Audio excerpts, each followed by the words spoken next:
I post these videos for those among us who are tired of believing in things that literally insults their own intelligence and that instead wants to learn the truth of our plight and condition. Those who know must teach, African proverb. All of my life, I've heard Black people making negative generalizations about our racial group. Most of us have heard the same. It's such a common occurrence within the Black community that most of us have normalized it as being merely a part of our culture. But there's nothing normal about it. Our collective aggressions have been deliberately shifted away from the white oppressive society and has been redirected towards and against ourselves. It's how white oppressive forces now prevents the Black masses from unifying ourselves against the white oppressive society. Here's an absolute fact that will offend those possessing weak minds, but will inspire those possessing strong minds. The absolute fact is that those among us who now makes negative generalizations about our racial group and that insist that they've confirmed their negative assessments based upon their own individual experiences are in fact delusional, because it's not humanly possible to accurately assess the collective state of millions of people based upon anyone's individual experiences. It's not humanly possible. Those negatively held perceptions regarding our racial group were deliberately embedded into our collective minds by white oppressive forces. All Black people that makes negative generalizations about our racial group relies upon data that comes exclusively from white sources as the foundation of their conceptualization. The white society exclusively controls all of our narratives, statistics, and our mainstream media images. They therefore literally owns our interpretation of our collective state. And they now maintain their control over the Black population by keeping us believing the fraudulent worst about ourselves. Here's a hidden reason for now doing so. During the 1960s emergence of the Black Pride movement, it created a Black population that possessing an elevated and unifying Black collective self-esteem. White social scientists identified it as being an aggravating core factor for that decade's unprecedented unified Black protests. They therefore now keep us believing the fraudulent worst narratives about ourselves in order to keep our collective self-esteem very low and to divide our ranks. It's how they now prevent us from unifying ourselves against the white oppressive society. This is not some silly conspiracy theory.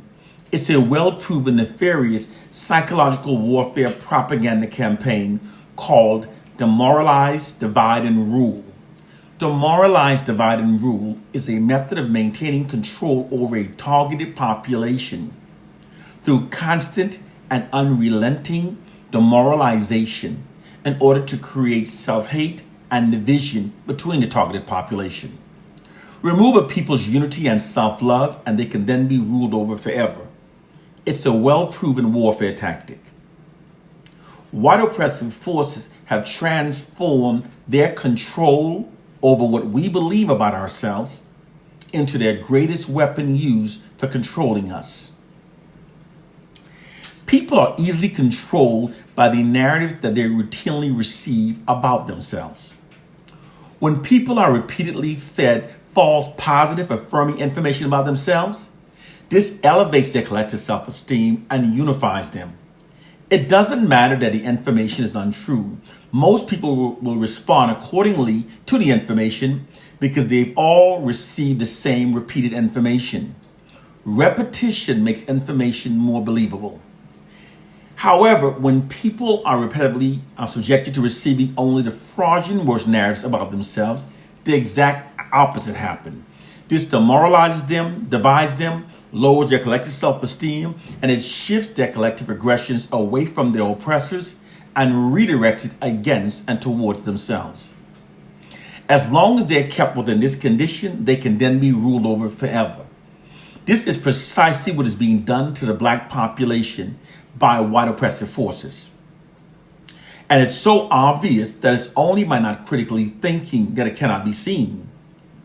For when critically thinking, it becomes clear to see just how cartoonishly unrealistic it actually is that virtually all information that we receive from white sources about our racial group are consistently negative and black racially demoralizing.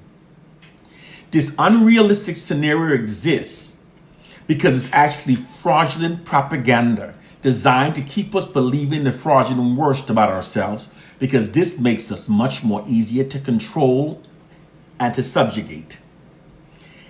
It's a true mental enslaving system that utilizes the immense power that shame has upon the human mind to mentally enslave millions of black people. Those black people that do not critically think never notices their mental change.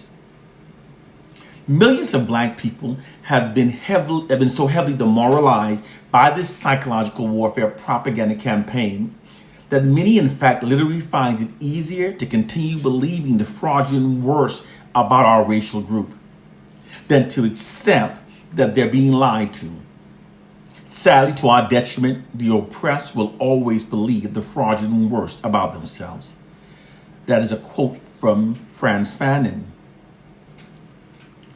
The reason why millions of black people now insist that they confirmed their negative assessments about our racial group based upon their own individual experiences is because once a false belief has been successfully embedded into the human mind, we then only notice those incidents that appears to confirm the false embedded belief.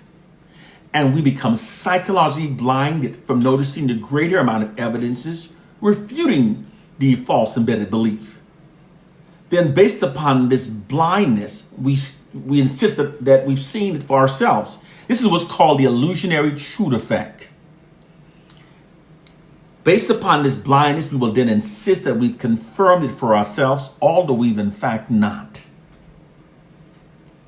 Because we've been socially engineered to place more importance in being religious and holy rather than being critical thinkers, we are therefore easily manipulated by this system.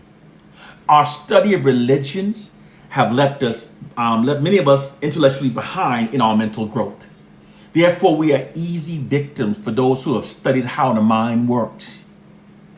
Through their monopoly over information that we receive, white oppressive forces have literally created a psychological prison for the minds of black people.